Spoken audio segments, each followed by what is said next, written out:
Hello friends, అవినీతిని అంతం చేయడానికి ఒక నిజాయితీపరుడైన అధికారి స్వయంగా రంగంలోకి దిగితే నేటి కథ కూడా అటువంటి ధైర్యవంతురాలు మరియు నిర్భయమైన ఎస్డీఎం మేడం గురించి.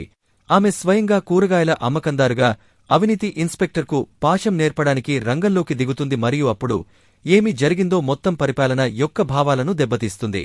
నేటి కథలో మన సమాజంలో అవినీతి ఎలా వ్యాపిస్తుందో మరియు దానిని అంతం చేయడానికి మన నిజాయితీపరులైన అధికారులు ఏ చర్యలు తీసుకోవచ్చో తెలుసుకుంటాము. వారు సామాన్యుడిగా మారడం ద్వారా కూరగాయలు అమ్మవలసి వచ్చినప్పటికీ ఈ కథలో కూరగాయల మార్కెట్లో వారపు చెల్లింపులు వసూలు చేసి తన యూనిఫాంను రుద్దుకునే అవినీతిపరుడైన ఇన్స్పెక్టర్ ఉన్నాడు. ఈ విషయం ఎస్డీఎం మేడంకు తెలిసినప్పుడు ఆమె స్వయంగా కూరగాయల మార్కెట్లో కూరగాయల అమ్మకందారుగా కూర్చుంటుంది.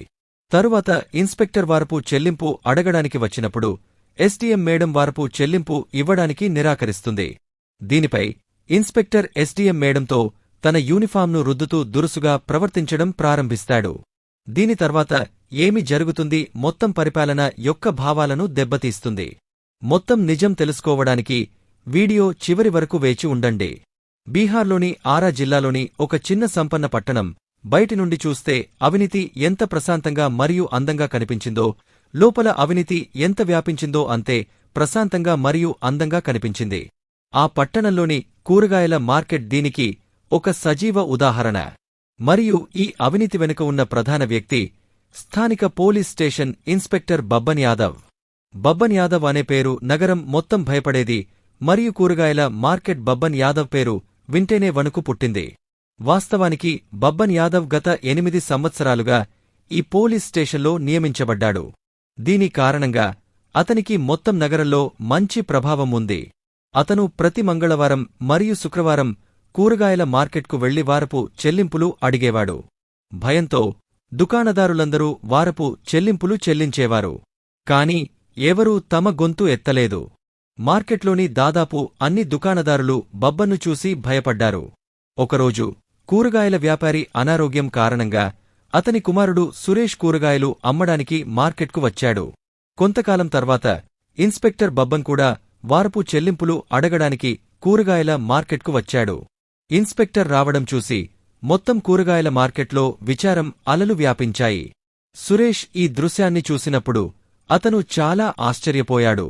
కాని భవిష్యత్తులో అతనికి ఏదో జరగబోతోందని అతనికి ఎలా తెలుస్తుంది? కాని ముందుకు వెళ్లే ముందు మీరు ఇంకా ఛానల్కు సబ్స్క్రైబ్ చేయకపోతే ఛానల్కు సబ్స్క్రైబ్ చేయండి, ఎందుకంటే అలాంటి సత్యాలను మీకు తీసుకురావడానికి చాలా కష్టపడాలి. కాబట్టి త్వరగా వీడియోను లైక్ చేయండి మరియు ఛానల్కు సబ్స్క్రైబ్ చేయండి. మరియు ఇప్పుడు జాగ్రత్తగా వినండి. ఇన్స్పెక్టర్ సురేష్ వద్దకు వారపు చెల్లింపులు అడగడానికి వచ్చినప్పుడు సురేష్ వారపు చెల్లింపులు చెల్లించడానికి నిరాకరించాడు. దీనితో కోపంగా ఉన్న ఇన్స్పెక్టర్ సురేష్ను కొట్టి జైలులో పెడతానని బెదిరించాడు.